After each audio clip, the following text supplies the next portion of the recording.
This Saturday is going to be a big day for the Codman Square Community Health Center and its partner charter school, Codman Academy. They're having an open house to celebrate the center's expansion. Our guest here to tell us all about it are the center's CEO, Sandra Cotterell, and the Academy's principal, Thabiti Brown. Thank you both for being with us. Thank you for having us. Thanks for having us. Sandra, let me start with you. I've heard the center described as a partnership for whole community health. And now that you've moved into some more space, tell me what this is going to mean for the center and what it's going to mean for the whole community. So for the health center, it means that we get 22 exam rooms and great group visit space. So we'll have a total of 66 exam rooms, which makes us one of the largest health centers in the Boston area. And with that, we're able to service more people in our community. So we'll be able to have room for more patients. That right now we have about 25,000 patients. We hope to add an additional 5,000. And we do about 100,000 clinical visits, and we hope that we're going to be able to do 130,000 over the next 3 to 5 years. And so we're really excited to have this new space so that we can be a resource to the community. The media seems to portray your students at the Academy as eating very healthy food and having 100% college acceptance. Impressive, but kind of an incomplete picture. Fill us in a little bit more about what the partnership means for your students.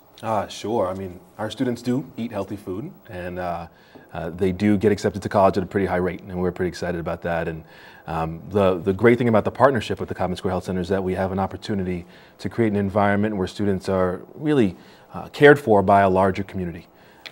The professionals up in the Codman Square Health Center are wonderful people, amazing human beings, thoughtful, engaging community members who very often look like the students at the school and have similar cultural, ways of being.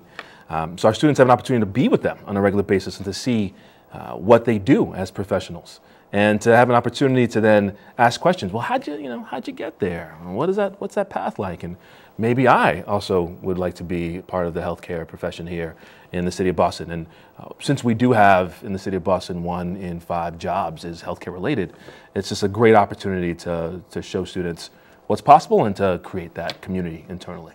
Oh, indeed.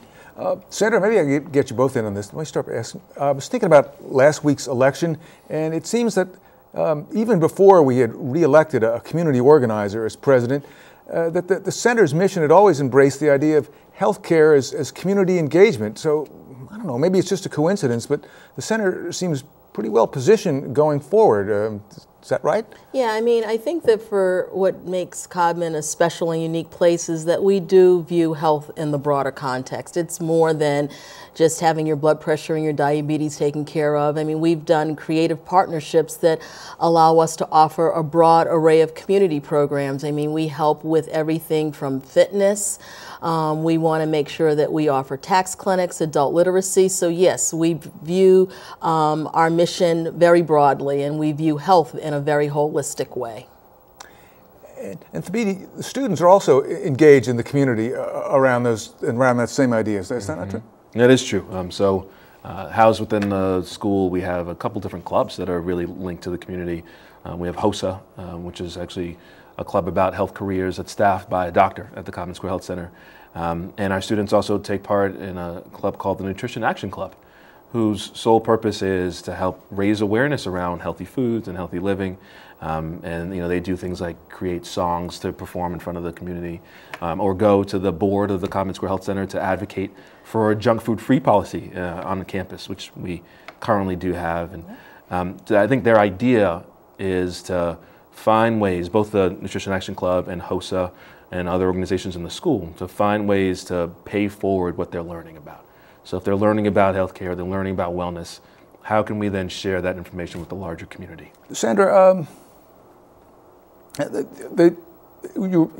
basically the construction was with a lot of stimulus money, and you seem to be even better prepared for the future. What are some of the plans going forward? So right now we're looking forward. The school was the first to occupy the new space. We're actually looking to occupy the space within the next several weeks. I think that right now we're looking at really developing a model of care that involves being really patient-centric, that we're looking at our care teams and how they're comprised in terms of not just the doctors and nurses, but outreach staff, care management teams. So we're really looking to develop our teams of care. We're also looking to expand our group visit model. I mean, in our current space, we have one group room that we use for everything. And now that in our new space, we have group visit space, we're hoping to use that space for obesity groups, for diabetes groups, for our centering pregnancy groups. So we're really looking to group models of care. The space itself is phenomenal, so not only will we use it clinically, but the space has a dining area that we will share with the school, and just as the school is a healthy eating community, we're looking to really partner with the school around creating a healthy eating environment for our staff.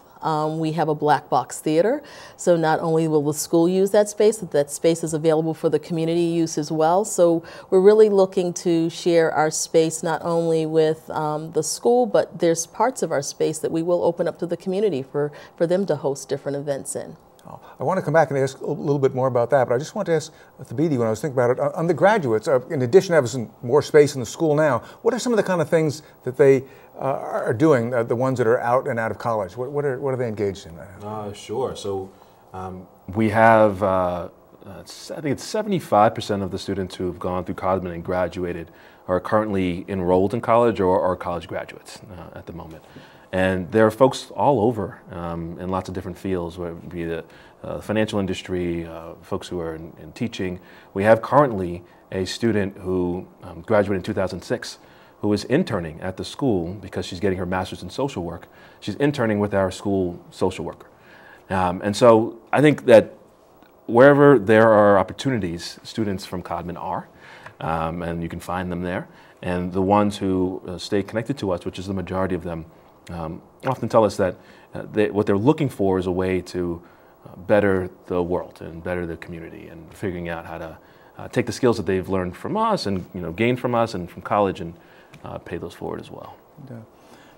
As I near the time to wrap this up, I guess students are sort of admitted by lottery. That's a fact. But in a way, it sounds like to get in is to really they've sort of really hit the lottery. Just what are the plans for the school going forward? Lower grades? Yeah, we're hoping to expand down. So we've applied and are really excited about the opportunity to grow out K through 8, which will create some pathways for some of the other members of our community to be part of the school. There are always health center staff who come to me and say, I want my child to attend the school. How do I do that? And now I'll be able to say, hey, apply. We have slots available from K through grade 9. So the hope is that we'll be able to do that going forward as well. And Sandra, just one more quick question to wrap this up. Big doings this weekend, lots of free stuff. What's happening and where Lots of free stuff. So we're actually having an open house on Saturday, this Saturday the 17th from 1 to 4. We're going to tour, show people the school, the health center. We're going to have someone from HealthWorks doing fitness demonstrations, blood pressure screenings, flu shots, you name it, we're going to do it. There's giveaways, Celtics tickets, iPads, raffles. For folks who are looking to enroll in for health insurance, we're going to have enrollment coordinators. We're really looking to show off the building and the school. Thank you both so much for being with us. Thank you.